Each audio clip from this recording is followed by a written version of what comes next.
A woman booked herself first class and her son economy, but their entire scam was exposed in front of everyone. The woman had been planning this seat grab since she booked her tickets 3 weeks ago. She'd deliberately purchased one first-class ticket for herself and an economy ticket for her son. But really, Diane had read about this technique in her mommy Facebook group. Book economy for the kid, then guilt someone into switching. You save $4,000 and still get both seats up front.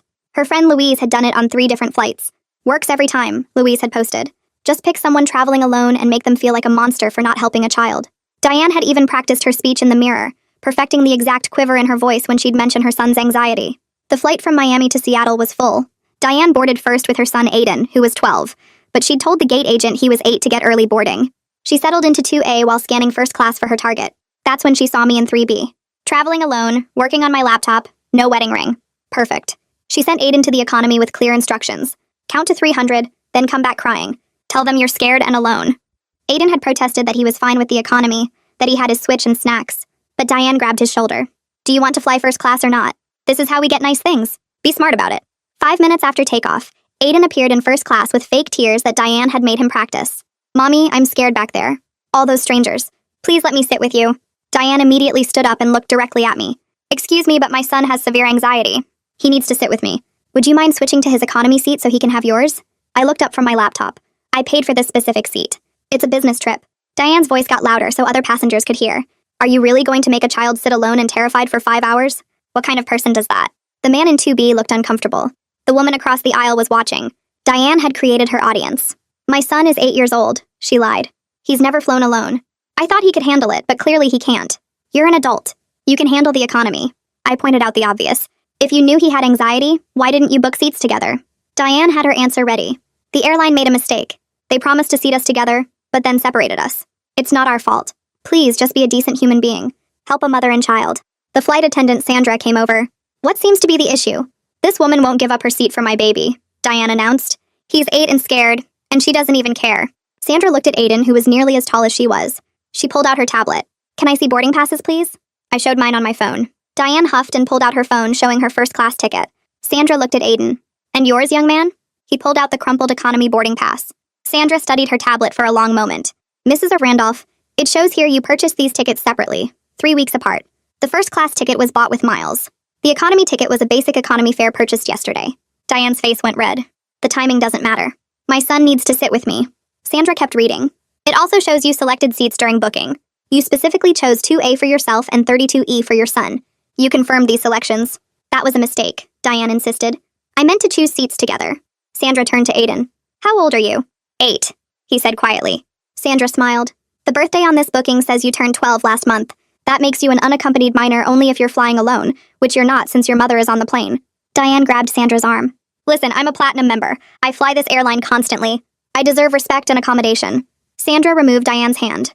Ma'am, attempting to fraudulently claim your child is younger for boarding privileges is against federal aviation regulations. Moreover, attempting to coerce another passenger to give up their purchased seat through false claims is harassment. But he needs to sit with me. He has anxiety. Sandra pulled up another screen. According to your booking, you didn't purchase an unaccompanied minor service, didn't note any medical conditions, and didn't request adjacent seating. In fact, you specifically declined to pay the $40 fee for seat selection that would have guaranteed seats together. Diane was getting desperate. Her face went bright red, like someone had just slapped her across both cheeks. She looked around at all the passengers watching, at Sandra still holding her tablet with all those records, at me sitting there refusing to move. Instead of backing down like I expected, she pointed her finger right at Sandra and said in this loud voice that everyone could hear that I must have paid Sandra off somehow. She actually claimed I'd bribed the flight attendant to lie about the booking records and make up fake information to humiliate her and her son. The man in 2B started laughing out loud, which made it even worse for her. His laugh wasn't mean exactly, but it was the kind of laugh you do when someone says something so crazy you can't help yourself.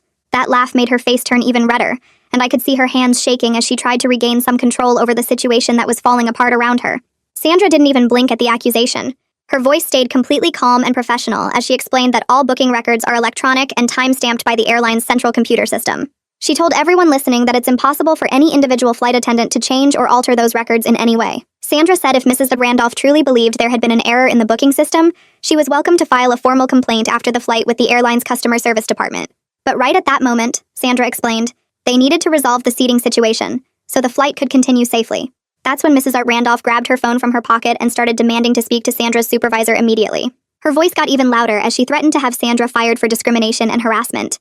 She said she was going to sue the airline for discriminating against families with anxious children and for allowing their employees to humiliate paying customers in front of everyone. The woman sitting across the aisle from me suddenly spoke up. She said she'd witnessed this exact same scam attempt on 2 previous flights in the past year. She explained how parents would book themselves in premium seats and put their kids in economy, then guilt-trip solo travelers into switching by claiming the airline made a mistake or the child had special needs. Several other first-class passengers started nodding their heads in agreement. One older man a few rows back said he'd fallen for it once on a flight to Denver and regretted it the entire 5 hours when he realized halfway through that he'd been manipulated. He said the kid had been fine the whole time, playing games on his phone and eating snacks, while the mother enjoyed her free upgrade in his seat. Another woman mentioned she'd read about this tactic in a travel forum where people shared tips on how to scam their way into better seats without paying for them. Sandra waited for the other passengers to finish, then looked directly at Mrs. Randolph with a very serious expression. She explained that Mrs. Randolph had exactly 2 options available to her right now. Option 1 was that she could return to economy seat 32E, where her son's ticket was assigned, and sit there for the rest of the flight. Option 2 was that she could purchase an upgrade right now to move Aiden into the empty first-class seat next to her, which would cost exactly $1,200 based on the current price difference between economy and first class on this route. Sandra paused for a second, then added that if Mrs. Randolph refused both options, the captain would be forced to return to the gate and have airport security remove both her and her son from the flight entirely. The entire first-class cabin went completely silent. Nobody moved or made a sound. Everyone was watching to see what she would do next. I could actually see her brain working behind her eyes as she calculated whether her pride was worth missing the flight completely and having to buy new tickets on another airline. That's when Aiden spoke up in this quiet voice that barely carried past the first few rows. He said, "Mom, can we please just go sit in the back like we were supposed to?" He told her he'd already said this wouldn't work, and he really didn't want to get kicked off the plane. The way he said it, with this tired embarrassment in his voice, made it completely clear this wasn't the first time. He'd been through this before, probably multiple times. He knew exactly what his mother had been planning from the start, and he'd known it was going to fail. What made it even sadder was realizing she'd turned him into an unwilling partner in her schemes. She'd made him practice fake crying and taught him what to say to make people feel guilty. But he was old enough now to understand it was wrong, and he was stuck going along with it anyway, because she was his mother, and he didn't have a choice. Mrs. Randolph turned and shot him a look that made him physically flinch backward. Her eyes had this cold anger in them that made my stomach hurt to see. She reached up and grabbed her designer leather bag from the overhead compartment with so much force that it swung down and nearly smacked the man in 2B right in the head. He had to duck sideways to avoid getting hit. She didn't apologize or even seem to notice. Without saying another word to anyone, she started walking toward the back of the plane, but she grabbed Aiden's wrist as she passed him and dragged him behind her. She was pulling hard enough that he stumbled, trying to keep up with her pace. As they disappeared down the aisle toward economy, I could hear her hissing angry whispers at him. I couldn't make out the exact words, but the tone made it clear she was blaming him for what had just happened. The first-class cabin stayed quiet for about 10 seconds after they left. Then everyone started talking at once. The conversations were all quiet and respectful, but there was this shared sense of disbelief at what we'd all just witnessed. The man in 2B turned around and started telling the people behind him about another entitled passenger incident he'd seen last month. The woman across the aisle was shaking her head and talking to her husband about how some people have absolutely no shame. Other passengers were pulling out their phones, probably to text their friends about the crazy scene they'd just witnessed on their flight. I felt this wave of relief wash over me that I'd stood my ground and hadn't given in to the pressure and manipulation, but at the same time I felt genuinely worried about Aiden. He clearly hadn't wanted any part of his mother's scam, and now he was probably getting blamed for its failure. I kept thinking about that angry look she'd given him, and the way she'd grabbed his wrist, and I wondered if this was what his life was like all the time. About 30 minutes into the flight, after things had calmed down and most people had gone back to their laptops or books or movies, the woman across the aisle leaned over toward me. She introduced herself as Bethany Calderon, and said she'd been watching the whole situation unfold with professional interest. She told me she's a child psychologist who works with families dealing with difficult dynamics, and she'd recognized all the warning signs of a parent using their child as a manipulation tool in really unhealthy ways. She explained that kids like Aiden often end up developing serious anxiety and trust issues from being forced to participate in their parents' dishonest schemes over and over. She said the fact that he'd quietly resisted his mother's plan and tried to get her to stop was actually a really healthy sign of his own moral development happening, despite her negative influence. Bethany mentioned she sees cases like this more often than people would think, where kids are taught that lying and manipulating others is just how you get what you want in life. Sandra came by during drink service and stopped at my seat. She leaned down and quietly thanked me for not giving in to the pressure back there. She explained that these seat scam attempts have become so common in the past few years that flight attendants now receive specific training on exactly how to handle them. Airlines have had to create whole protocols and procedures because it was happening on so many flights. Sandra told me that some passengers attempt the same manipulation on literally every single flight they take, moving from airline to airline once they get caught too many times on one carrier. She pulled out her tablet again and showed me Mrs. Randolph's booking history. The pattern was right there in the records showing she'd tried similar tactics on at least 6 previous flights in just the past year alone.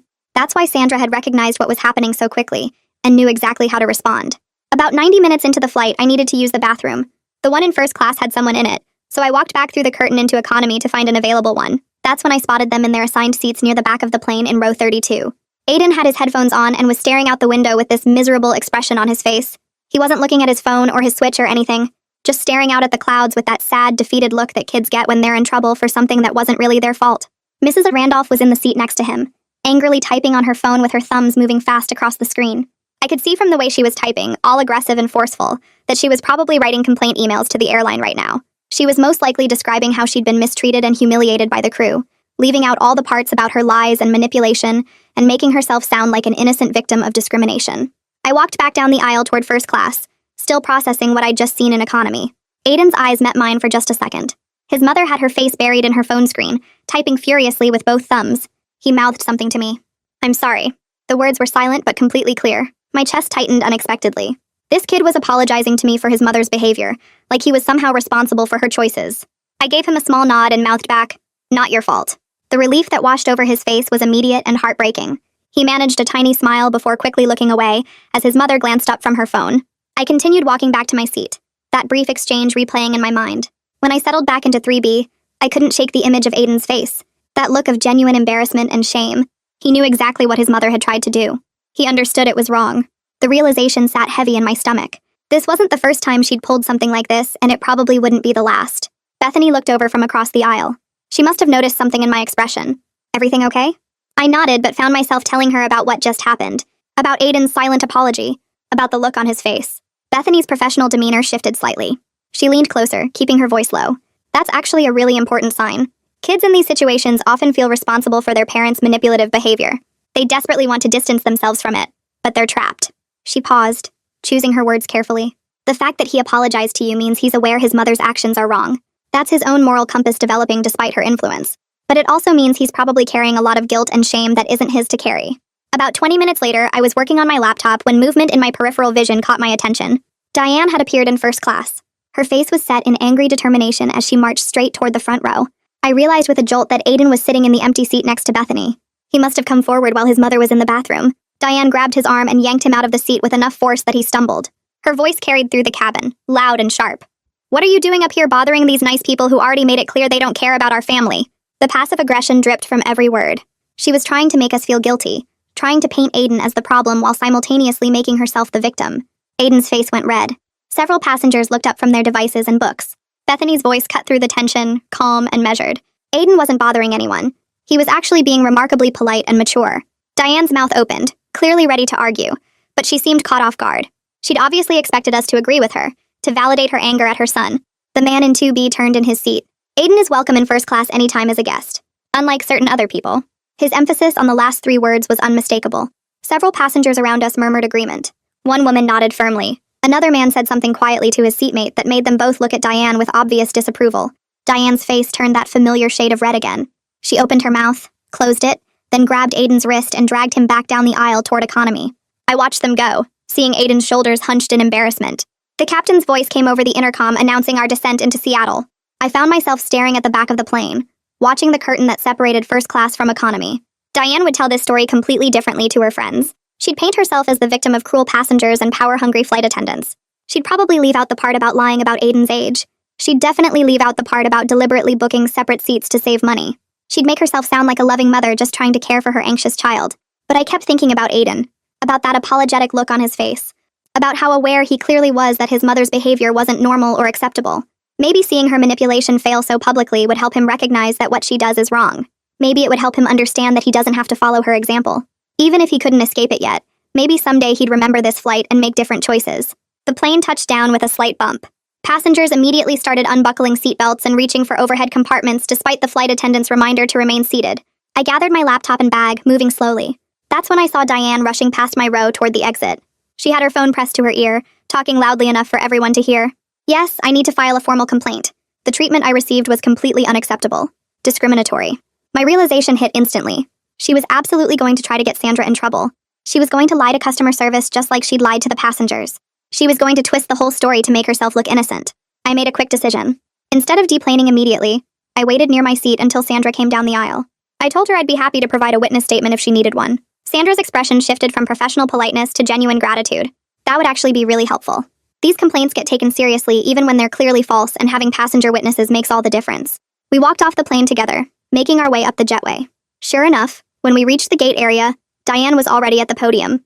A tired-looking woman in an airline uniform stood behind the counter, listening with the practiced patience of someone who'd heard similar complaints 1,000 times before. Her name tag read, Mullen. Diane's voice carried across the waiting area. The flight attendant was incredibly rude to me and my son. She humiliated us in front of other passengers. She refused to help when my child was in distress. Mullen looked up as we approached. Her eyes flicked from Sandra to me. Were you on this flight? I nodded and stepped forward. So did Bethany, who'd been walking behind us. The man from 2B appeared as well, along with another passenger I recognized from first class. All of us ready to explain exactly what happened. Diane's face went pale as she realized multiple passengers were about to contradict her story. Mullen's fingers moved across her keyboard. Let me pull up the booking records. The screen reflected in her glasses as she scrolled through information. Her expression remained neutral, but I saw her eyebrows raise slightly. Mrs. Randolph, I'm seeing the same pattern here that the flight attendant noted. Separate ticket purchases, deliberate seat selections, declined seat selection fees. Mullen's voice remained professional but firm. Your platinum status is being flagged for review. We've received multiple reports over the past year of attempted seat scams and passenger harassment. You'll receive a formal letter from our customer relations department within 10 business days. Diane tried to interrupt, but Mullen held up one hand. Ma'am, manipulating other passengers and filing false complaints against crew members are both violations of our terms of service. This is being documented in your passenger record. Diane's mouth opened and closed. She looked at each of us, searching for sympathy or support. She found none. Finally, she grabbed her carry-on bag and stalked toward the exit without another word. I headed down to baggage claim, feeling oddly drained. The carousel was just starting to move when Sandra appeared next to me. Thank you again for speaking up at the gate. Passenger witnesses make all the difference in these cases. The airline takes complaints seriously even when they're obviously false, so having multiple people willing to verify what actually happened really matters. I asked if she dealt with situations like this often. She laughed, but it wasn't a happy sound. At least once a month. Sometimes more. People read about these seat scam techniques online and think they're clever. They don't realize flight attendants have seen it all before. We have specific training now on how to handle these situations because they became so common. She shook her head. The worst part is the kids. They know what their parents are doing is wrong, but they can't do anything about it. I thought about Aiden's face again. That silent apology. That look of shame that no 12-year-old should have to carry. My luggage appeared on the carousel and I grabbed it before heading outside to find a ride. The night air felt cool after the recycled airplane atmosphere. I pulled out my phone and requested a car, watching the little icon move closer on the map. A silver sedan pulled up 3 minutes later, and the driver helped me load my bag into the trunk. We pulled away from the airport, merging onto the highway toward downtown Seattle. The driver glanced at me in the rearview mirror and asked how my flight was. I laughed and told him it was interesting, then found myself explaining the whole situation with Diane and her seat scam attempt. He shook his head and chuckled, saying he sees that kind of entitled behavior constantly in his job too. People try to manipulate their way to special treatment all the time, claiming they need to go somewhere urgently or deserve a discount for some made-up reason. We talked about how standing up to it feels good in the moment, but probably doesn't actually change the people doing it. Diane will likely just adjust her technique and try again on a different airline, maybe picking a less crowded flight or targeting someone who looks more easily guilted. The driver agreed that some people just operate that way, and no single confrontation will fix them. A week later, I met my colleague Sarah for coffee at our usual spot near the office. We settled into a corner table with our drinks and she asked about my Seattle trip. I ended up telling her the whole flight story, describing Diane's scam and how it all unraveled. Sarah listened quietly, then asked if I felt bad about how things turned out for Diane and Aiden. I thought about it for a moment before answering. I explained that I feel satisfied about maintaining my boundaries and not rewarding manipulative behavior. But I genuinely worry about Aiden growing up with a mother who teaches him that dishonesty and guilt-tripping are acceptable ways to get what you want. The truth is that standing your ground against one entitled person on one flight doesn't fix the bigger problem of entitlement culture. But at least Aiden saw that his mother's tactics don't always work. Maybe that small lesson will matter to him someday, even if it doesn't change anything right now.